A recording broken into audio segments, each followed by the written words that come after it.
There's some mistakes that I see a whole lot more than others when I'm taking people through my rope flow workshop or inducting them into this glorious movement practice. Here's the main ones I see so that you can check yourself before you wreck yourself and get the most out of your rope flow game. The first mistake you see a lot of is people being all arms and no spine. And that's understandable because so much of the training, whether we're benching or rowing or pressing, it calls for this braced core, or deadlifting or squatting, braced core. Have a look at what happens if you train so braced core, you lose the ability to do anything else. Why rope flow and rotational movement training is so transformational is it teaches you and it downloads this figure 8 pattern into your spine. And it's access to this movement and getting away from the rigidness that we want. So here's an example of what you see beginners. Say we're asking them to do an underhand roll from side to side. If you see me now, my head's going over foot to foot. You can tell as my shoulder levels go side to side that I am getting some side bend. But what you see with folks, especially if they're bodybuilding bros, very muscle bound, is they're locked in the middle and it's just all arms. They look like a refrigerator or a Lego block person. So make sure you got that wiggle in your spine.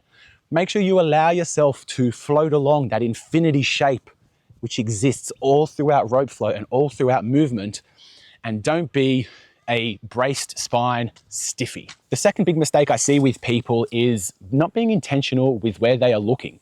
So anatomy lesson, we have eyeballs on the front of our head. And this is because we are a predatory hunting, gathering species that can look at a thing and zone in on it. You can even feel a little bit of the inbuilt magic of our eyes. If you put your hand on the back of your neck and you move just your eyeballs, you can feel this anticipatory engagement of the neck muscles, because what happens right when we look at something, usually the head moves to look at it. We've got this inbuilt freaking homing laser beacon of a neck and of eyes. So when you're doing your rope flow practice, or anything for that matter, it pays to have a gaze point. It doesn't matter what you're looking at, but you're looking at something intentionally. And this is so that your anatomy can orient around the gaze point of what you're looking at, and you're not being a bobbly wobble head. So let me give you an example of what this might look like as I chuck this bobby pin into my pocket because I'm trying to stick back my fluffy sides.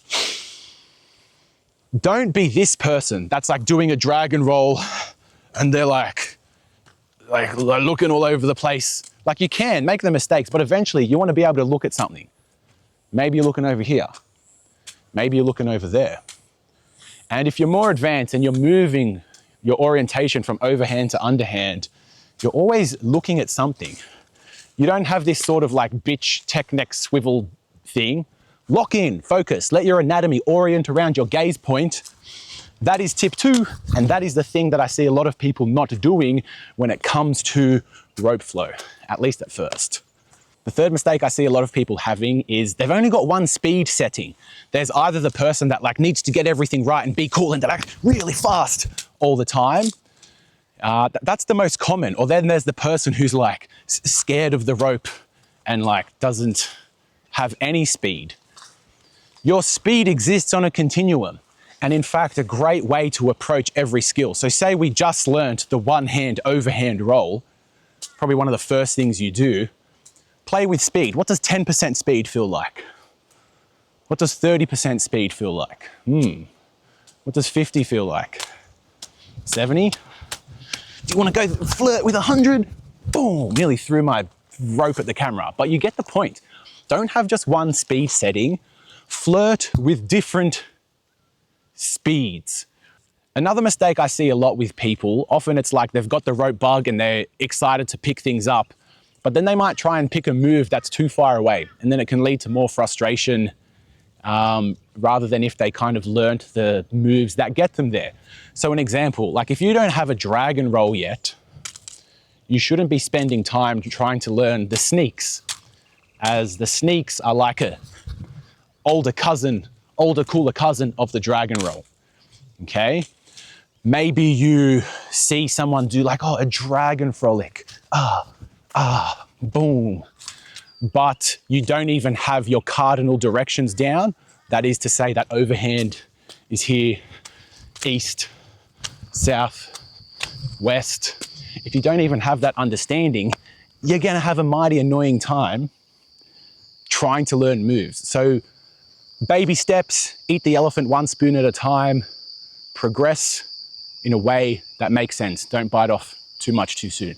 One of the last mistakes that I see a lot of is people being either not familiar enough or not willing enough to get as internal as they can and get as external as they can. Let's take a simple one-armed underhand roll. If I'm doing this underhand roll from side to side, there's this full internal part and there's this full external part. What people do is they're kind of stuck in between and they're just like rolling the rope, but maybe the wrist and elbow and shoulders locked. Here's your invitation to get internal with it, get external with it. This is one of the big gifts of rope flow. It allows us to soothingly, rhythmically, meditatively visit these end ranges of movement that we don't really get anywhere else. But in a single rope flow practice, you can get hundreds of reps and gently, methodically bring warmth and intention and attention to the area and increase the range of motion, and your brain and body feels safer and more confident to go there. So, big mistake, people aren't getting internal and external, and the way to fix it, get more internal and external. If you're doing one-handed things, like if I'm doing overhand right now, you can see that the thumb points down in the middle. The thumb points down in the middle. I'm external. I'm internal. And that, ties into all moves. All moves have an opportunity for internal and external expression. That's the tip. You're a legend. Go forth and do cool things. And I'll see you in the next video. If you haven't subscribed yet, but you like rope flow, subscribe.